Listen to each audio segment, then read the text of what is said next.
Innal hamdalillah nahmaduhu wa nasta'inuhu wa nastaghfiruh wa na'udzu billahi min sururi anfusina wa min sayyiati a'malina may yahdihillahu fala mudilla lahu wa may yudlil fala hadiya lahu. Asyhadu an la ilaha illallah wahdahu la syarika lahu wa asyhadu anna Muhammadan abduhu wa rasuluh. Ya ayyuhalladzina amanu taqullaha haqqa tuqatih wa la tamutunna illa wa antum muslimun. Ya ayyuhan nasu taqu rabbakum alladzi khalaqakum min nafsin wahidah wa khalaqa minha zawjaha wa batha minhuma rijalan katsiran wa nisaa'a wattaqullaha alladzi tasaaluna bihi wal arham innallaha kana 'alaikum raqiba. Ya ayyuhalladzina amanu taqullaha wa qulu qawlan sadida yuslih lakum a'malakum wa yaghfir lakum dunubakum wa may yuti'illaha wa rasulahu faqad faza fawzan 'azima.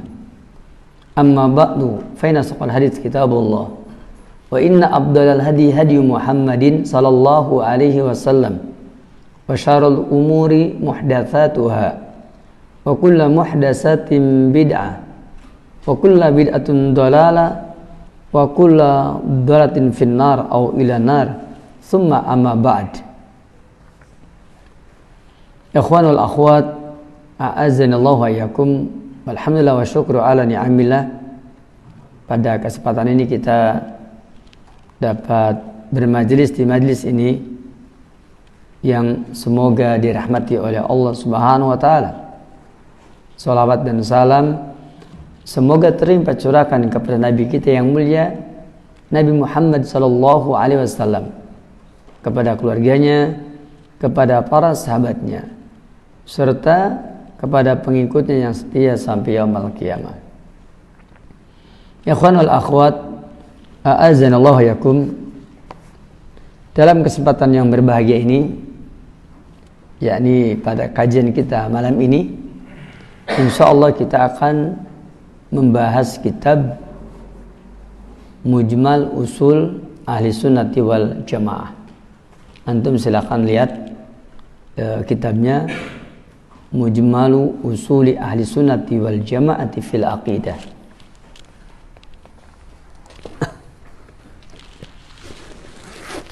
Kitab tersebut adalah kitab yang tipis ya, yang mana dari kitab tersebut kita dapat mengambil banyak faedah insyaallah ta'ala. Yang di tangan saya juga ada kitabnya. Ini buah karya Fadilatul Doktor Nasir bin Abdul Karim Al-Aqal. Dan sebelum kita memulai, saya akan membacakan secara singkat tentang kurikulum vitae dari Dr. Nasir bin Abdul Karim Al-Aqal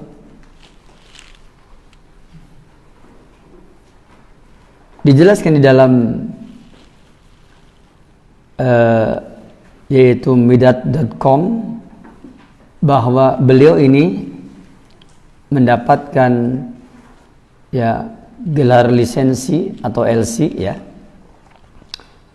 pada program Al-Jami'iyah, yakni kalau di kitanya S1 maksudnya itu dari Kuliatus Syariah di Riyadh, Jami'atul Imam Muhammad bin Saud Al-Islamiyah. Ya, yaitu kuliah syariah yakni di Fakultas Syariah yang berada di Riyadh. Jami'atul Imam Muhammad bin Saud Al-Islamiyah kalau di kita di Jakarta. Itu juga sama Jami'atul Imam. Tapi ini yang di pusatnya. Kalau yang di Jakarta cabangnya. Cabang Riyadh ya, pusat Indonesia. Adanya di Jakarta. Tapi sebenarnya itu cabang dari Jamiatul Imam Muhammad bin Saud Al-Islamiyah yang berada di Riyadh. Setelah beliau menyelesaikan di kuliah syariah, kemudian beliau mengambil program S2. Ya.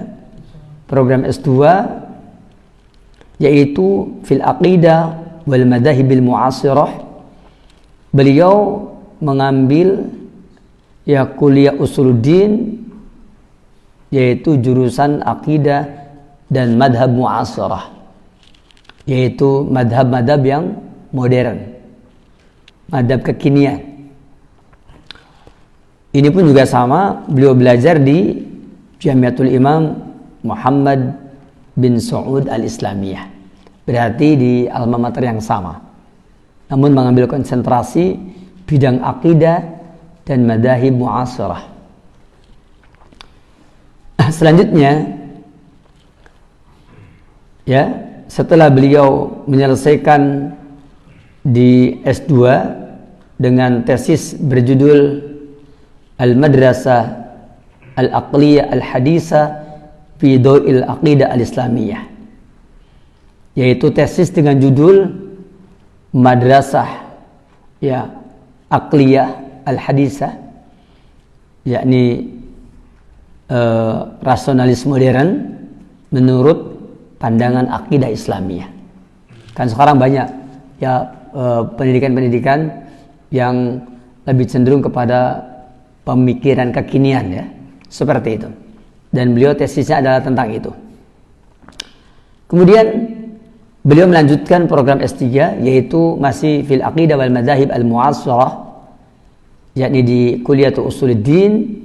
Kalau tadi tahun pertama, yakni maksudnya di program S1 beliau di kuliah syariah, tapi S2 dan S3-nya beliau mengambil kuliah Usuluddin di Jamiatul Imam Muhammad bin Saud dengan disertasi doktor, yaitu Iqtida'us Shiratil Mustaqim, ya, li Ibnu Taimiyah, tahqiq wa dirasah, yakni beliau membuat sebuah disertasi doktor dengan judul yaitu Iqtida'us Shiratil Mustaqim, yakni kitab Iqtida'us Shiratil Mustaqim, buah karya Syekhul Islam Ibnu Taimiyah dalam bentuk tahqiq wa dirasah. Dengan demikian, maka kitab yang akan kita pelajari ini insyaallah taala secara khalfiyah, latar belakang pendidikan, yakni beliau mengambil pendidikan dari lembaga dan juga perguruan tinggi, ya, yang berasaskan kitabullah dan sunnah Nabi yang mulia berdasarkan pemahaman salafus salih. Adapun di antara guru-guru beliau yang tercatat, ya, di dalam kitab ini disebutkan bahwa guru-guru beliau di antaranya yang cukup terkenal adalah pertama Asy-Syaikh Muhammad bin Shalih Al-Utsaimin rahimahullahu taala. Saya kira kita kenal insyaallah taala Fadilatul Syekh Muhammad bin Shalih Al-Utsaimin. Yang keduanya yaitu Syekh Abdullah bin Abdurrahman Al-Jibrin rahimahullah, ya, Syekh Abdullah bin Abdurrahman Al-Jibrin rahimahullah taala. Ini pun juga saya kira cukup dikenal karena beliau termasuk Hay'ah Kibarul Ulama. Kemudian Syekh Abdul Aziz bin Abdullah Al-Syekh, ya, yaitu Syekh Abdul Aziz bin Abdullah Al-Syekh yang sekarang Mufti Am Saudi Arabia. Kemudian Syekh Abdul Aziz bin Muhammad, ya, Al-Salman, ini juga sama, termasuk ulama yang terkenal di Arab Saudi. Kemudian Syekh Abdurrahman bin Nasir Al-Barak, Syekh Abdul Aziz bin Abdullah Ar-Rajihi, ini adalah anggota Kibarul Ulama.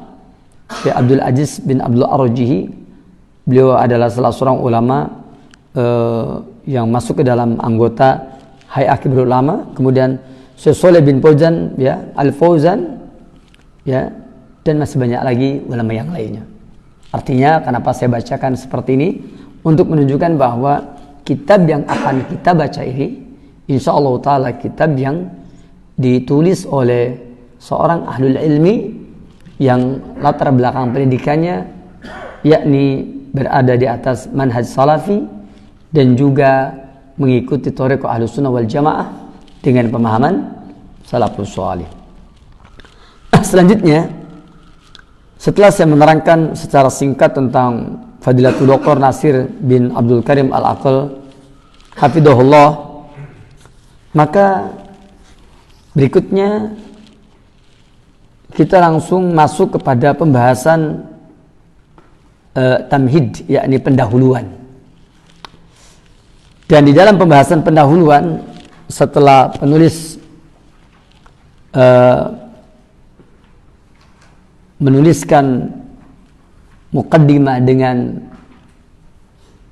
diawali oleh kalimat Bismillahirrahmanirrahim, kemudian beliau memberikan pendahuluan dengan terlebih dahulu membahas tentang apa itu al-aqidah menurut bahasa dan aqidah menurut istilah. Nah, di sini beliau menerangkan kepada kita di dalam kitabnya ini, yakni di dalam kitab Mujmal Usul Ahli Sunnati wal Jamaah, maka kata beliau al-aqidatu lughatan minal aqdi wat tawsiqi wal rabti wal ihkami wal rabti biquwah. Maka beliau menjelaskan di dalam kitabnya ini bahwa akidah ini secara bahasa ini diambil dari kata-kata al-aqdu. Apa itu al-aqdu? Al-aqdu artinya ikatan. Ya, al-aqdu artinya ikatan. Dan akidah dikatakan al-aqdu karena memang akidah itu adalah sesuatu yang mengikat. Jadi kalau orang memiliki akidah ternyata dia tidak terikat, maka berarti orang tersebut tidak paham bahwa akidah itu adalah sesuatu yang mengikat kita. Dan ketika kita ini diikat dengan akidah, maka tentu tidak akan mudah lepas, ya, dan tidak mudah kita kemudian melepaskan begitu saja, karena akidah harus mengikat. Dan ketika orang banyak belajar tentang akidah, maka dia harus semakin terikat dan mengikuti ikatan-ikatan tersebut.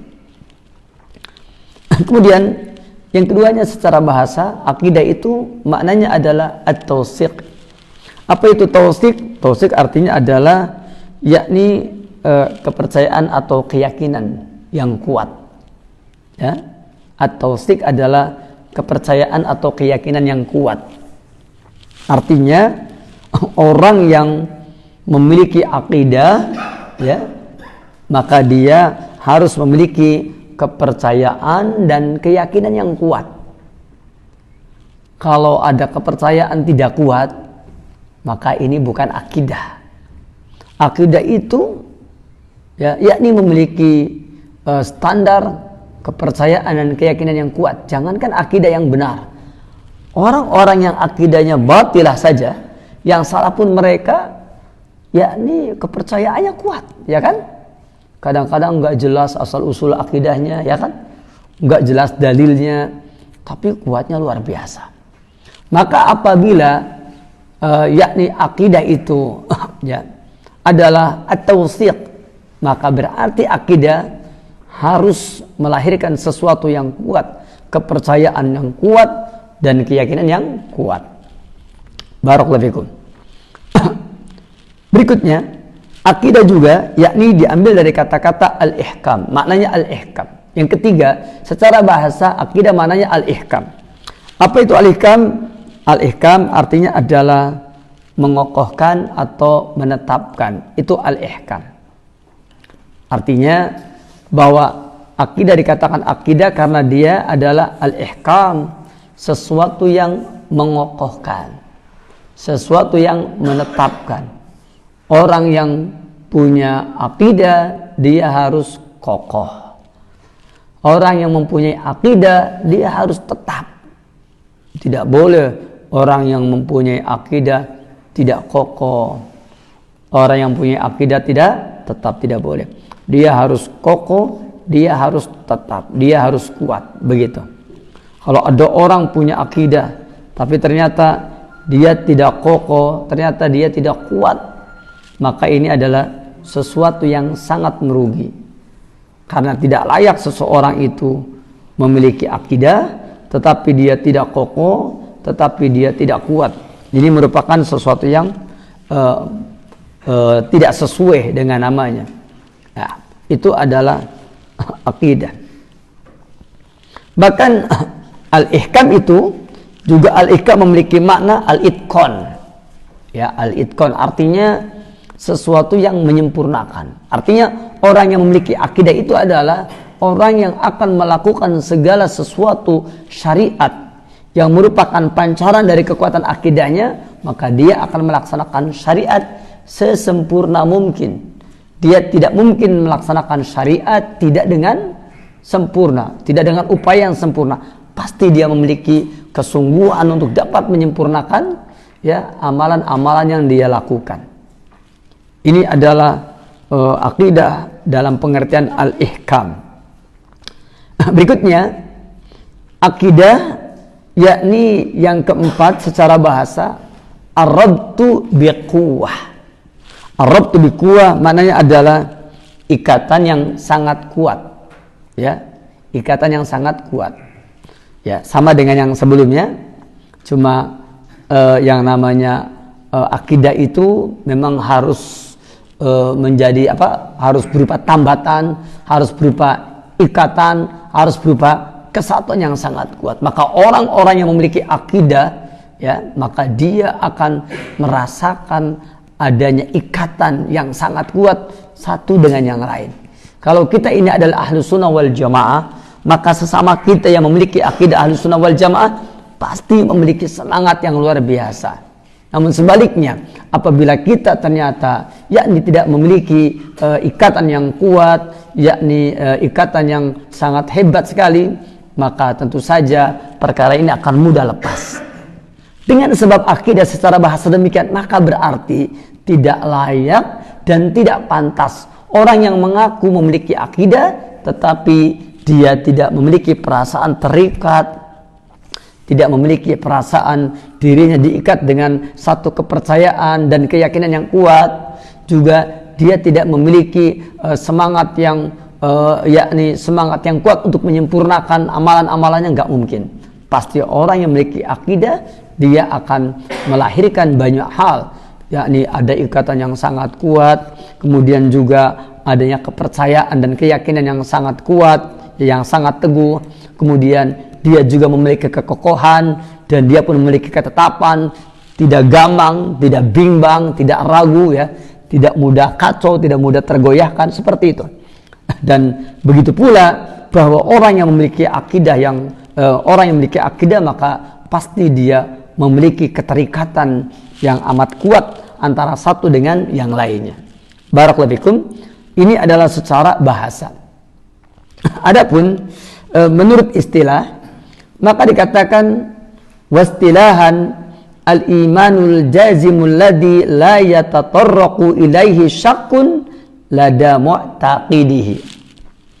Yakni bahwa yang namanya akidah itu menurut istilah adalah yaitu al-imanul jazim, keimanan yang pasti, keimanan yang teguh, yang tidak mungkin alladzi la yatatarraqu ilaihi syakkun, yang tidak mungkin tergoncang, yang tidak mungkin terdampak dengan keraguan, terkena keraguan, nggak mungkin.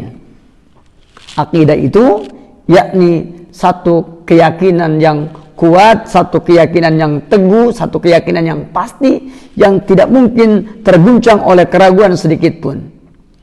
Lada mu'taqidihi, yaitu pada diri orang yang memiliki akidah tadi. Jadi ciri khas akidah itu yakni orang itu akan teguh, orang itu akan kuat, orang itu akan kokoh, tidak mudah tergoncang. Maka ketika kita ini belajar tentang akidah Ahlus Sunnah wal Jamaah dengan pembelajaran yang benar, belajarnya benar, ya, juga dari guru yang mengajarkan dengan benar, maka harusnya tidak mudah tergoyahkan. Siapa di antara kita yang mudah tergoyahkan ketika dia belajar tentang akidah, maka berarti akidah yang dimilikinya, ya, ini masih belum mantap. Dan bisa jadi dia belajar dari orang-orang yang akidahnya tidak benar, akidahnya tidak kokoh. Karena akidah itu harus jelas. Di antara mana al-ihkam itu kan jelas. Akidah itu harus al-ihkam jelas.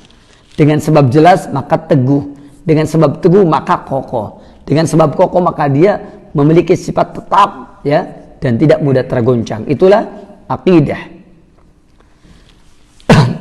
Selanjutnya, setelah kita mengetahui tentang pengertian akidah, ya, secara lughatan dan istilahan sebagaimana yang termaktub di dalam kitab ini, maka selanjutnya, ya, Fadilatul Dr. Nasir bin Abdul Karim Al-Aql hafidhahullah, beliau mengatakan fal aqidatul islamiyatu ta'ni al-iman al-jazima billahi ta'ala.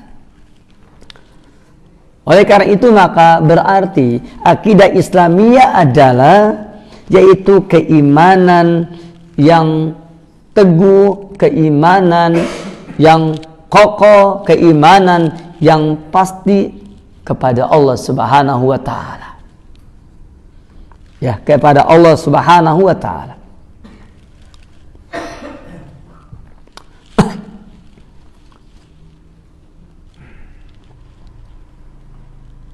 Bagaimana keimanan yang pasti, yang teguh, yang kokoh kepada Allah? Diterangkan wa ma yajibu lahu minat tauhidi wa ta'ati, dan apa saja yang wajib bagi dia dari tauhid dan ketaatan. Maksudnya bahwa orang yang memiliki keimanan yang kokoh tadi, yang kuat tadi, itu niscaya orang yang mentauhidkan Allah Subhanahu wa taala. Dia wajib mentauhidkan Allah dan dia wajib taat kepada Allah. Dia wajib mentauhidkan Allah. Kenapa? Karena sesungguhnya orang yang keimanannya kuat, orang yang keimanannya pasti kepada Allah Tabaraka wa Ta'ala, maka dia pasti akan mentauhidkan Allah. Tidak ada orang yang memiliki al-imanul jazim billah, memiliki keimanan yang kuat kepada Allah tapi tidak memiliki ketauhidan kepada Allah. Tidak mungkin. Itulah sebabnya ya Fadilatul Syekh Muhammad bin Shalih Al-Utsaimin ketika berbicara tentang al-imanu billah, beriman kepada Allah, itu kan meliputi 4 perkara.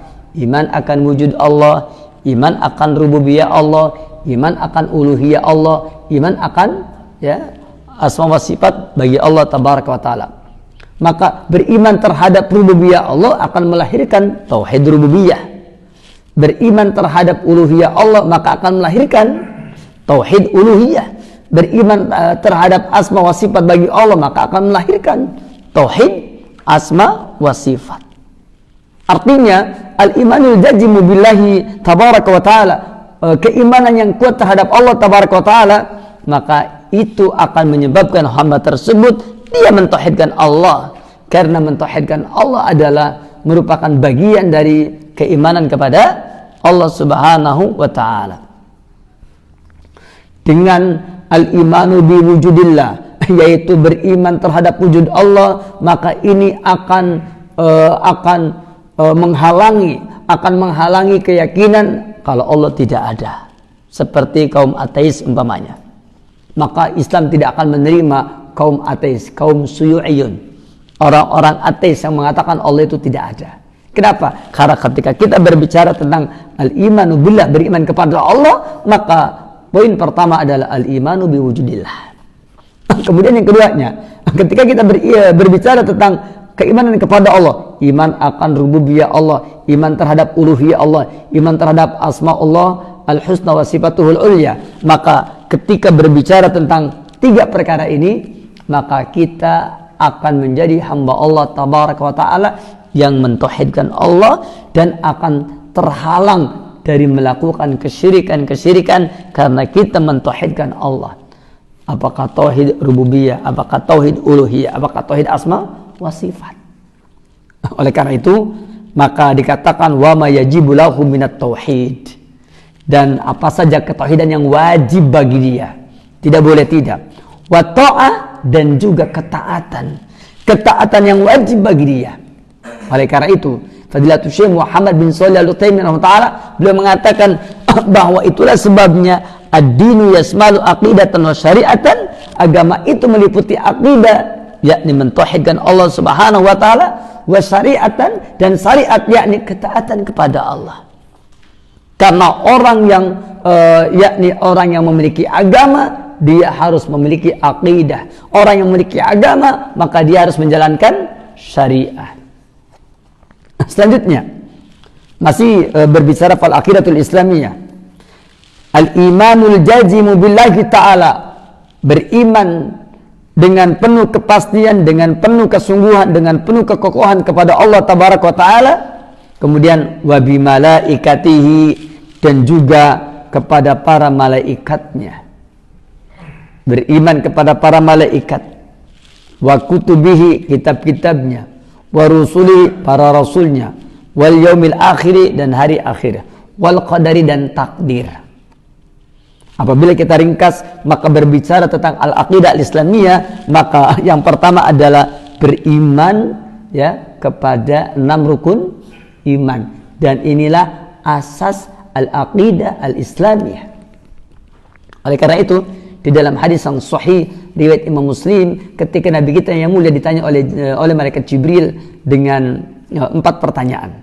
Pertanyaan pertama adalah tentang apa itu iman, yang kedua apa itu Islam, yang ketiga apa itu ihsan, dan yang keempat mata sa'ah, kapan terjadinya kiamat.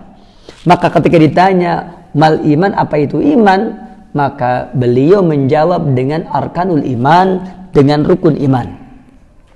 Beliau jawab dengan rukun iman. Maka kemudian disebutkan satu demi satu rukun iman itu. Dan rukun iman yang 6 itu adalah merupakan asasul aqidah al-islamiyah as-sahihah. Itu merupakan pondasi akidah Islamiyah yang sahihah, atau ususu al-aqidatil islamiyah as-sahihah, yaitu merupakan yakni dasar-dasar atau pilar-pilar utama dari akidah al-islamiyah as-sahihah. Selanjutnya Fadilatul Dr. Nasir bin Abdul Karim Al-Aqal hafidhahullah, beliau mengatakan, apa katanya?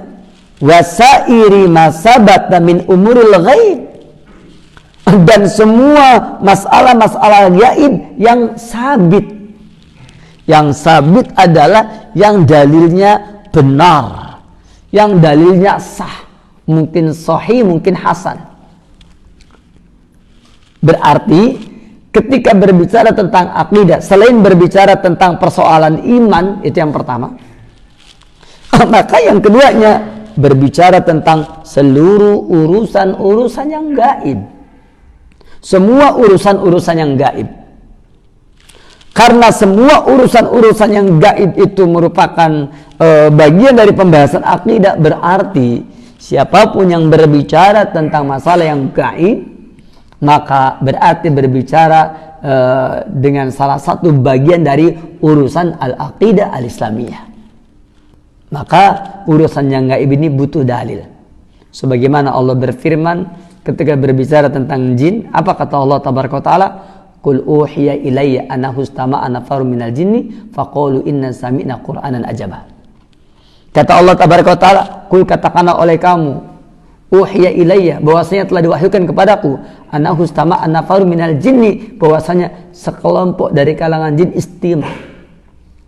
Annahu istama'a nafarun minal jinni, ya, faqalu inna sami'na qur'anan ajaba, lalu mereka yang istima' dengan Quran tadi, yang mendengarkan Al-Quran, mengatakan inna sami'na qur'anan ajaba, sesungguhnya kami telah mendengar Al-Quran yang menakjubkan. Barakallahu fikum. Mendengar Al-Quran yang menakjubkan, mendengar Al-Quran yang luar biasa. Maka dari sini berarti poin yang kedua, setelah tadi berbicara iman, akidah itu meliputi satu masalah iman, yang keduanya yaitu urusan-urusan gaib, umurul ghaib as-sabitah, yang tetap keterangannya, yang tetap dalilnya.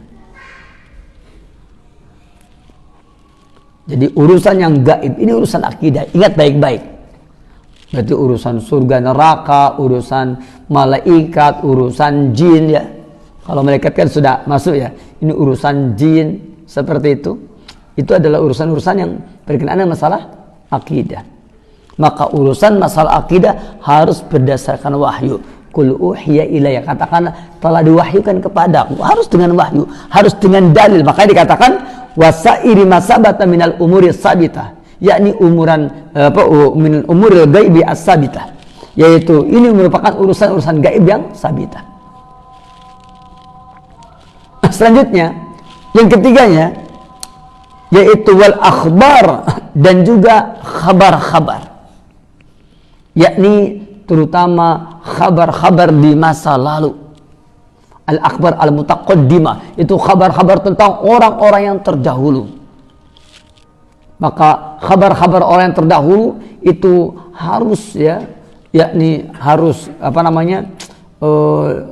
diberitahukan berdasarkan wahyu, gak mungkin ngarang ya, kecuali kalau yang kita sudah tahu peristiwanya. Tapi khabar-khabar yang dulu, maka itu harus berdasarkan informasi dari wahyu. Karena yang namanya gaib itu adalah yaitu perkara yang sudah lampau, yang kita nggak pernah mendapatinya. Yang keduanya perkara yang akan datang yang kita belum mendapatinya. Ini adalah al-akhbar, tentang kabar-kabar. Kemudian wal qat'iyat, dan perkara-perkara yang pasti lainnya, yakni perkara-perkara yang pasti, perkara-perkara yang qat'i, ilmiyatan kanat atau amaliyah, apakah berupa ilmu ataukah berupa amaliyah. Ini adalah pengertian tentang al-aqidah al-islamiyah. Maka kalau ada orang yang bertanya, kenapa aqidah islamiyah suka disebut dengan at-tauhid? Jawabnya adalah bahwa aqidah islamiyah itu yang pertama adalah tentang masalah iman, dan di antara iman ada beriman kepada Allah, dan beriman kepada Allah meliputi 4 perkara, yaitu tentang iman akan wujud Allah, iman akan rububiyah Allah, iman akan uluhiyah Allah, iman akan asma wa sifat bagi Allah tabaraka wa taala. Maka ketika berbicara tentang akidah, yakni mengerucut kepada tauhid, sebenarnya itu sedang berbicara tentang keimanan kepada Allah tabaraka wa taala, bahkan sebagian dari pembahasan keimanan kepada Allah. Bolehkah itu? Jawabnya boleh. Kenapa? Karena al-imanu billah, beriman kepada Allah, sebagaimana yang diterangkan oleh yaitu Asy-Syaikh Al-Alama Abdurrahman bin Nasir As-Sa'di rahimahullah, kata beliau, itu merupakan aslul usul, pokok dari segala pokok, yakni aslul usulil iman, aslu usul iman, yaitu pokok dari pokok-pokok keimanan. Dan semua yakni rukun iman yang 6 itu muaranya ada pada beriman kepada Allah Subhanahu wa taala. Berikutnya, ketika orang bertanya kenapa bahwasanya berbicara al-aqidah Islamiyah yakni disebutnya al-iman, jawabnya ya karena ketika berbicara tentang akidah Islamiyah, maka di dalamnya membicarakan tentang apa? Tentang masalah-masalah keimanan yang 6 ini. Kemudian yang ketiganya, bahwasanya kenapa ketika berbicara mengenai al-aqidah al-islamiyah, yakni membicarakan perkara-perkara yang gaib, jawabnya bahwa wasairi masabata min umuril ghaib, karena yang namanya akidah juga meliputi keimanan kepada seluruh masalah-masalah yang gaib, urusan-urusan gaib yang telah sabit. Adapun yang gaib, yaitu apa yang kita tidak pernah mendapatkannya, atau perkara yang akan kita mendapatkan di masa mendatang, itu adalah merupakan perkara yang gaib. Jadi ada yang telah lalu, yang kita tidak pernah menemukannya, ya bahkan mungkin kita tidak pernah menemukannya, dan yang akan datang, yang kita akan menemukannya pada sebagiannya. Selanjutnya, kemudian ya, dilanjutkan di sini, ya, bahwa wal akhbar, dan begitu pula tentang khabar-khabar. Khabar-khabar, banyak khabar-khabar yang berkenaan dengan masalah aqidah. Kabar akan terjadinya ini dan itu, ya. Bahkan juga kabar adanya hisab, kabar adanya mizan, kabar adanya yakni siksa kubur, azab kubur, dan seterusnya. Itu merupakan kabar-kabar yang semuanya adalah berkenaan dengan perkara-perkara yang gaib, ya, dan juga perkara-perkara yang berkenaan dengan perkara yang sangat prinsip. Begitu pula kemudian ahwal qat'iyah, yakni perkara-perkara yang qat'i, ya, perkara-perkara yang pasti. Dan perkara yang qat'i ini banyak sekali. Umpamanya di antaranya perkara-perkara yang qat'i dari urusan-urusan agama ini, yakni apakah termasuk masalah-masalah yang qat'i dari masalah-masalah akidah, ya, ataupun masalah-masalah qat'i yang lainnya. Ya, ilmiyatan kanat aw amaliyah, apakah secara ilmiah, ya, ataupun secara amaliyah. Yaitu ilmiah maksudnya adalah ilmu yang qat'i, ataupun secara amaliyah yakni amaliyah yang qat'i. Makanya berbicara tentang al-aqidah al-islamiyah, yakni berbicara tentang perkara yang pokok, perkara yang prinsip, perkara yang usul, maka ini merupakan perkara-perkara yang qat'i. Ya, apakah secara ilmiah, yakni dalam tataran ilmu, ataukah secara amaliyah. Barakallahu fikum. Demikian pengertian al-aqidah al-islamiyah yang dibahas dengan cukup luas. Selanjutnya, jemaah sekalian semoga dirahmati oleh Allah SWT. Kemudian setelah membahas tentang al-aqidah al-islamiyah, maka penulis kitab membahas tentang as-salaf. Man as-salaf? Siapakah as-salaf? Hum sadru hadhil ummah, yaitu generasi pertama dari umat ini, generasi awal dari umat ini, minas sahabati wat tabi'ina wa a'immatil huda fil quruni salasatil mufaddalah. As-salaf adalah yaitu generasi awal dari umat ini, apakah dari kalangan para sahabat Nabi, dari kalangan para tabi'in, dan imam-imam petunjuk yang ada pada 3 generasi terbaik, yakni generasi sahabat Nabi, tabi'in, dan tabi'ut tabi'in ridwanullah alaihim ajmain. Itu adalah pengertian as-salaf. Wa yutlaqu ala kulli man yaqtada bihaula'i. Dan istilah salaf juga dimutlakkan kepada setiap orang yang mengikuti, ya, generasi ini, yang mengikuti para sahabat Nabi, yang mengikuti para tabi'in dan tabi'ut tabi'in. Ini merupakan juga disebutnya as-salaf, yakni setiap orang yang mengikuti, setiap orang yang meneladani 3 generasi terbaik ini. Wasara ala nahjihim, dan dia berjalan di atas manhaj mereka, fi sairil usur, pada setiap masa, pada setiap zaman.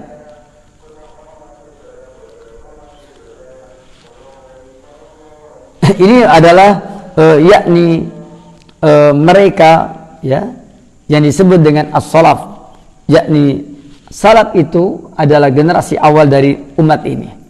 Para sahabat Nabi, para tabi'in dan tabi'ut tabi'in adalah as-salaf dari qurun salasah mufaddalah, dari 3 generasi terbaik. Dan dimutlakkan pada setiap orang yang mengikuti, ya, atau meneladani generasi ini dan juga berjalan di atas manhaj mereka, ya, pada seluruh masa, maka dimutlakkan dengan sebutan salafiyun. Dia disebutnya salafi, ya, nisbatan ilaihim, menyandarkan kepada mereka. Artinya setiap orang yang meneladani, yang meniti generasi terbaik yang 3 tadi, dan juga berjalan di atas manhaj mereka di setiap zaman manapun, maka mereka disebut salafiyun.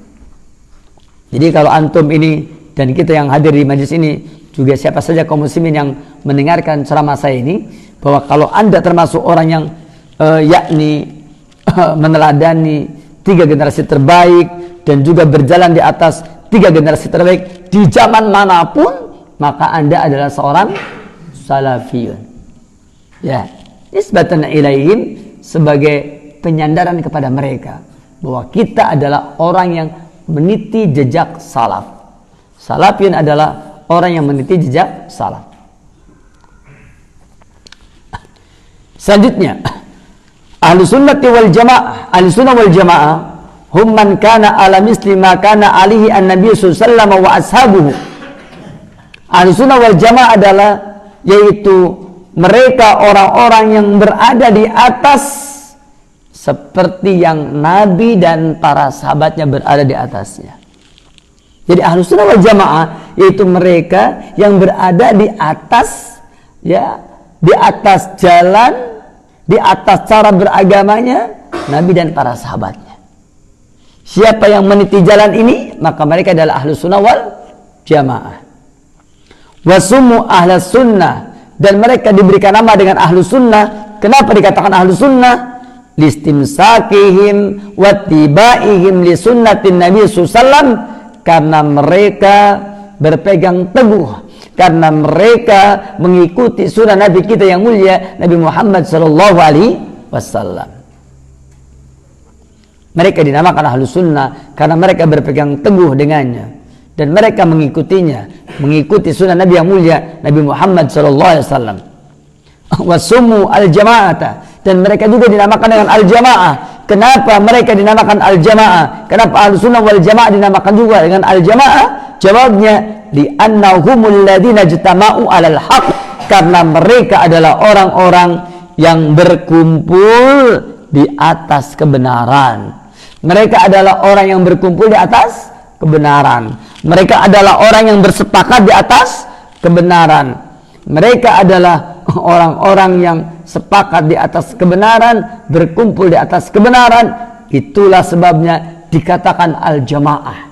Artinya, kalau ada orang berkumpul tidak di atas al-haq, tidak di atas kebenaran, ya, tapi berkumpul di atas kebatilan, tidak layak disebut al-jamaah. Orang yang berkumpul di atas kemaksiatan tidak layak disebut al-jamaah. Orang yang berkumpul di atas bid'ah dalam agama tidak layak disebut al-jamaah, walaupun mereka nyebutnya jamaah anu, jamaah anu, jamaah anu. Orang yang tidak berkumpul di atas ketauhidan, tapi dia malah berkumpul di atas kesyirikan, maka tidak boleh disebutnya jamaah. Umpamanya jamaah dukun, umpamanya itu nggak boleh disebut jamaah. Jadi sebenarnya nama jamaah itu adalah nama yang sangat istimewa. Karena apa? Karena jamaah ini adalah nama yang luar biasa. Itulah sebabnya kata Abdullah bin Mas'ud radhiyallahu anhu berkata, al-jama'atu, ya, jamaah itu ada apa? Katanya, man kana 'alal haq bahwa jamaah wa in kana wahidan. Siapa yang berdiri, ya, di atas kebenaran, maka dia jamaah meskipun seorang diri. Kata Ali bin Abi Thalib radhiyallahu anhu, al-jama'atu mujama'atu ahlil haqqi wa in qalu wal firqatu mujama'atu ahlil batili wa in kafuru. Yang namanya jamaah adalah berkumpulnya ahli kebenaran, berkumpulnya orang-orang di atas kebenaran meskipun mereka sedikit. Dan yang namanya firqah adalah, yang namanya golongan adalah, yaitu berkumpulnya orang-orang di atas kebatilan meskipun mereka banyak. Jadi sekali lagi, jamaah itu adalah karena mereka berkumpul di atas kebenaran. Kalau tidak di atas kebenaran, tidak layak disebut jamaah. Orang berkumpul di atas kekafiran tidak layak disebut jamaah. Orang yang berkumpul di atas kemunafikan tidak layak disebut jamaah. Orang yang berkumpul di atas kemaksiatan juga tidak layak disebut jamaah. Walam yatafarraqu fid din, dan mereka tidak memecah belah. Mereka tidak berpecah belah dalam agama. Kenapa? Karena mereka bersatu di atas al-haq. Wajtama'u ala ahlil a'immatil haq, dan mereka wajtama'u ala a'immatil haq, mereka berkumpul, ya, di atas para imam kebenaran. Artinya mereka ini adalah orang-orang yang terus bersama dengan bimbingan a'immatul haq. Mereka berada pada bimbingan yaitu imam-imam kebenaran, ya, wajtama'u ala a'immatil haq walam yakhruju alaihim, dan mereka tidak mau keluar dari imam-imam kebenaran ini, a'immatul huda, a'immatul haq, enggak mau. Hatta masalah-masalah fikih yang diperselisihkan pun mereka tidak akan keluar dari perselisihan a'immatul haq, dari perselisihan para ulama.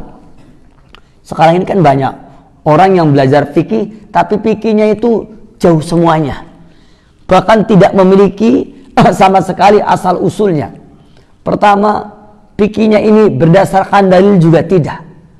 Yang keduanya, bahkan berdasarkan pendapat para a'imah yang al-mu'tabarin juga tidak. Para imam yang mu'tabar juga tidak. Maka ini sesuatu yang berbahaya. Maka mereka yakni adalah orang yang terus mendapatkan bimbingan para ulama, baik di dalam masalah dalam memahami aqidah ataupun juga dalam memahami masalah-masalah fiqhiyah, hatta masalah-masalah yang mukhtalafah, masalah-masalah yang diperselisihkan pun mereka tetap mengikuti bimbingan para ulama. Makanya dikatakan walam yakhruju alaihim, mereka tidak akan keluar dari para a'immatul haq. Wattaba'u ma ajma'a ali salaful ummah, dan mereka pasti mengikuti apa yang sudah menjadi ijma dari salaful ummah. Dan terakhir dari paragraf ini dikatakan walamma kanu hum al-muttabi'ina li sunnati Rasulullah SAW, dan ketika mereka mengikuti sunnah Rasulullah al-muqtafina lil athar, dan ketika mereka yakni mengikuti asar summu, maka mereka pun diberi nama ahlul hadis, yaitu ahlul hadis. Man ahlul hadis?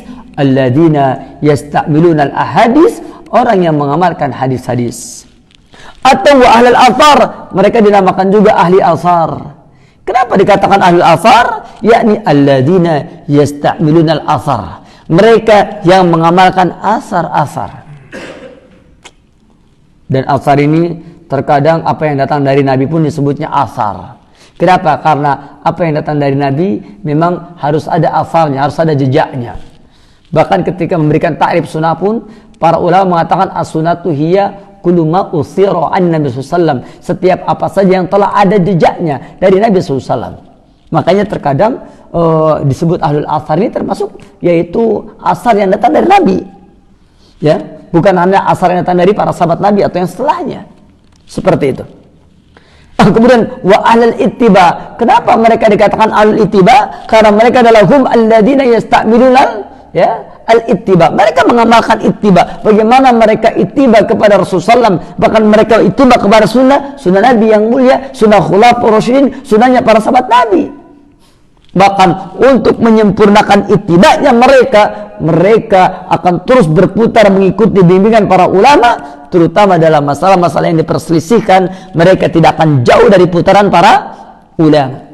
Mereka akan terus mengikuti bimbingan para ulama, dan mereka tidak akan keluar dari barisan para ulama di dalam meniti ilmu dan amal solehnya ini. Wa yusammawna at-ta'ifatal mansurata, dan mereka juga dinamakan ta'ifah mansurah, yakni golongan yang ditolong. Kenapa dikatakan demikian? Karena kita tahu bahwasanya yakni la tazalu ta'ifatu min ummati dhahirina 'alal haq, bahwasanya satu golongan dari umatku akan terus yakni dhahirina 'alal haq, memperlihatkan kebenaran. Bahkan mansurina, mereka ini yakni akan ditolong. Selain mereka ini menegakkan kebenaran, mereka juga akan ditolong. Maka itu menunjukkan bahwasanya mereka adalah ta'ifah mansurah. Itu golongan yang akan ditolong. Dikatakan ditolong karena mereka nanti di akhir zaman, bahkan sepanjang perjalanan dalam dakwah mereka, maka mereka tidak bisa dihilangkan dari muka bumi ini sampai hatta ya'ti amrullah, sampai datang urusan Allah. Apa itu? Yaitu bertiupnya angin, yang mana bertiupnya angin tersebut ketika dihirup oleh setiap orang yang beriman, nanti mereka akan diwafatkan oleh Allah sebelum terjadinya kiamat. Persiapan sebelum terjadinya kiamat, semua orang yang beriman, yaitu Ta'ifah Mansurah tadi, akan diwafatkan. Mereka yang ahlul iman, yang imannya sahih, itu akan diwafatkan. Sementara yang akan dibiarkan adalah yaitu syirarul khalqi, syirarun nas, yaitu orang yang sangat jahat. Kemudian wal firqatan najiyah, dan mereka juga dinamakan firqah najiyah, yaitu golongan yang selamat. Inilah nama-nama bagi mereka sebagaimana yang diterangkan di dalam kitab ini. Alhamdulillah, bini matatimus salihah, kita telah menyelesaikan yaitu tamhid, materi pendahuluan secara singkat dari kitab ini. Mudah-mudahan kita dapat mengambil faedah, kita dapat mengambil manfaatnya insyaallah taala. Dan dipersilakan barangkali ada pertanyaan sebelum saya mengakhiri majelis ini. Tafadhal man yas'al.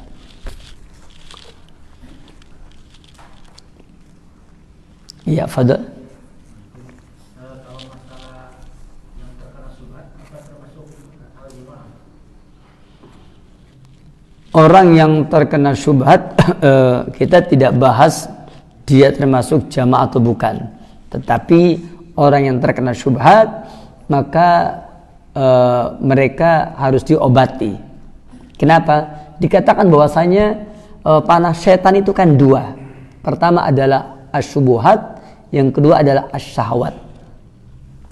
Maka Syekh Abdurrahman bin Nasir As-Sa'di rahimahullah ta'ala dalam kitab Risalah fil Qawaid al-Fiqhiyah beliau mengatakan asyubuhatu mansya'uha al-jahlu, bahwasanya yang namanya syubhat itu mansya'uha al-jahlu, yakni sumbernya adalah kebodohan.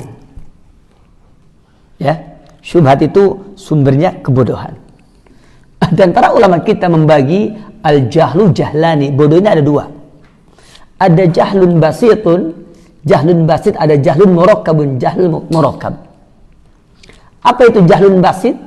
Jahlun basit adalah adamul ilmi bil kulliyah, orang yang sama sekali tidak memiliki ilmu. Maka berarti orang yang jahlun basit ini adalah yaitu adamul ilmi bil kulliyah, berarti orang ini adamul ilmi, tidak punya ilmu sama sekali. Bagaimana kalau ada orang tersyubhat lantaran dia jahil karena bodoh, tidak mengetahui, tidak punya ilmunya? Maka jawabnya adalah tinggal datangkan al-mursyid, yaitu guru pembimbing yang mau mengajar, asy-syekhul muallim, yaitu guru yang akan mengajarkan ilmu kepada dia, yang akan sanggup memberikan penjelasan tentang ilmu yang sahih. Dan ini akan selesai apabila orang tersebut paham dengan apa yang disampaikan oleh mursyid tadi atau oleh asy-syekhul muallim tadi. Kalau mursyid itu adalah guru yang membimbing, bukan hanya mengajari ilmu, termasuk mengajari bagaimana mempraktekannya, mengamalkannya. Itu namanya mursyid. Walaupun biasanya kalau di Indonesia mursyid itu biasanya guru tarekat biasanya. Sebagai mursyid itu adalah yakni guru yang memang dia sanggup membimbing dari segi ilmu dan amal soleh. Yang keduanya ada lagi jahil, yang kedua adalah yaitu al-jahlul murakkab. Jahlul murakkab ini adalah adamul fahmi, orang yang tidak paham. Maknanya man indahu ilmun, orang yang punya ilmu, walakin ilmuhu yukhalifu hakikatal haq, tetapi ilmunya menyelisih hakikat kebenaran. Jadi orang yang jahlul murakkab ini adalah orang yang dia punya ilmu.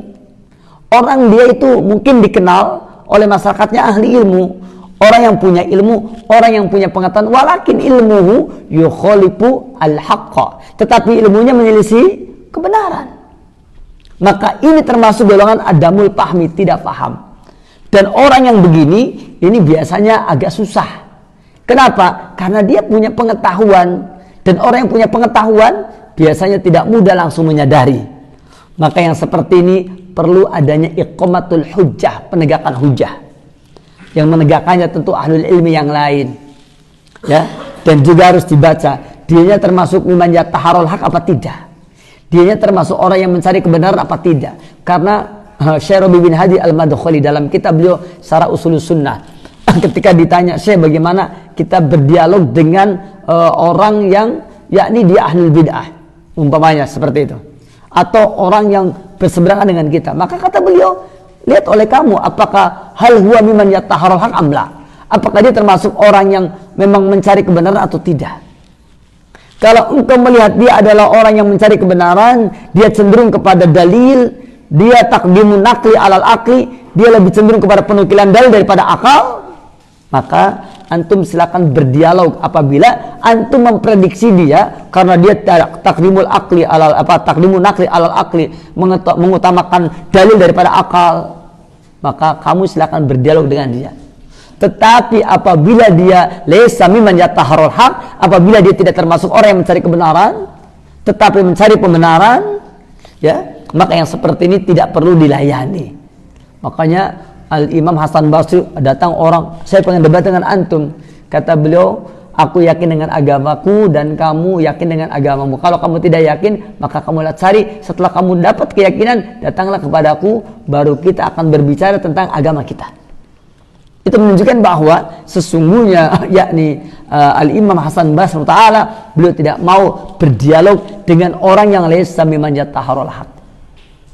Ya, makanya kata Syekh Rabi bin Hadi Al-Madkhali hafidhahullah, kalau ada orang yang dia memang mencari kebenaran, maka jadilhu. Tapi kalau dia tidak mencari kebenaran, kata beliau, la tujadilhu, kamu jangan debat dengan dia.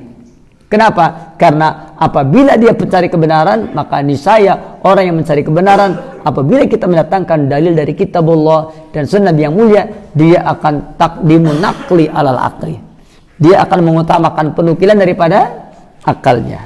Begitu. Nah, yang seperti ini obatnya adalah tadi, yaitu iqamatul hujjah, ditegakkannya hujjah. Dan ini pun tetap dengan memperhatikan poin tadi. Kalau dia termasuk mimman yataharul haq, maka hendaklah engkau layani kalau engkau adalah ahlul ilmi dan engkau mengerti tentang syubhatnya dan bagaimana mengupas syubhatnya. Tapi kalau antum nggak ngerti dan antum bukan ahlul ilmu, maka antum tidak boleh. Kenapa? Karena antum tidak akan sanggup menghadapi orang yang penuh dengan syubhatnya. Demikian wallahu taala a'lam. Ya, fadal. Bagaimana cara menguatkan akidah orang tua kita? Sementara untuk saat ini dia udah ikut pemahaman, misal secara beragama dia banyak tanya seperti ini benar, Nah, seperti ini tidak, dan dari yang lain juga banyak bertanya. Cuman karena orang tua kan pemahamannya masih ikut ke sini ke sana gitu. Bagaimana cara menguatkannya agar benar-benar bisa dengan cara mudah kita menjelaskannya yang sesuai dengan pemahaman akidah salaf. Barakallahu. Kalau tidak salah Ustadzuna Abu Goji As-Sundawi pernah membahas di sini tentang at-ta'liqat saniyah. Ya, al-wasiyah saniyah li ta'ibina salafiyah, yaitu wasiat ya yang mapan tentang orang yang tobat kepada dakwah salafiyah. Yang 5 itu belum pernah. Itu diantaranya di sana yakni bahwa orang yang baru taubat dan kemudian meniti manhaj salafi, maka mereka diperintahkan supaya apa? Supaya belajar tentang perkara-perkara yang prinsip dari ahli sunnah wal jamaah. Ta'allumu muhimmatil masail, ya, ahli sunnah wal jamaah, mempelajari masalah-masalah penting dari ahli sunnah wal jamaah, ya, atau mempelajari usul dari ahli sunnah wal jamaah. Jadi kalau umpamanya ada para pemula, maka hendaklah yang prioritas bagi dia menghadiri majlis-majlis tentang aqidah, tentang manhaj, seperti itu. Dan kajian yang bersifat rutin, kajian yang bersifat kontinu, sehingga dengan demikian maka insya Allah ta'ala dia akan betul-betul memiliki kekokohan dan juga ilmu yang rasikh, ilmu yang kokoh, ilmu yang mendalam, dengan sebab dia belajar tentang akidah sahihah, tentang manhaj yang sahih. Jadi caranya begitu, supaya menghadiri majelis yang seperti tadi. Kalau umpamanya tidak, ya antum bikin majelis di rumah antum, bikin majelis dengan membacakan buku-buku berbahasa Indonesia umpamanya yang berisi tentang masalah akidah. Kalau antum belum sanggup untuk membaca kitab-kitab berbahasa Arab, dibacakan sedikit demi sedikit. Ada ya kitabnya yang kecil-kecil aja lah, yang tipis-tipis ya, jangan yang tebal-tebal ya, seperti itu. Kalau yang tebal-tebal barangkali nggak selesai, ya yang tipis-tipis saja. Dengan cara begitu maka insya Allah ta'ala orang tua kita perlahan ya dia akan banyak memahami tentang masalah akidah ahli sunnah wal jamaah. Demikian wallahu taala a'la wa alam.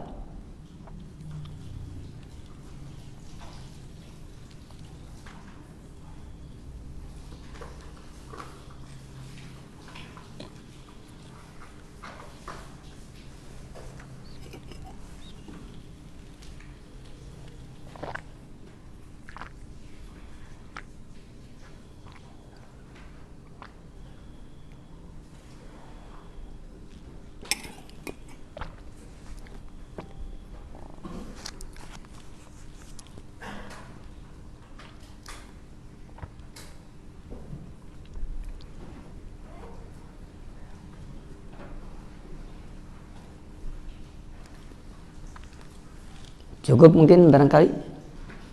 Tapi apabila tidak ada pertanyaan, saya kira cukup sampai di sini. Semoga bermanfaat, semoga berfaedah. Wassallallahu ala nabiyina Muhammadin wa ala alihi wa sahbihi ajma'in. Wa akhir da'wana anil hamdulillahi rabbil alamin. Assalamualaikum warahmatullahi wabarakatuh.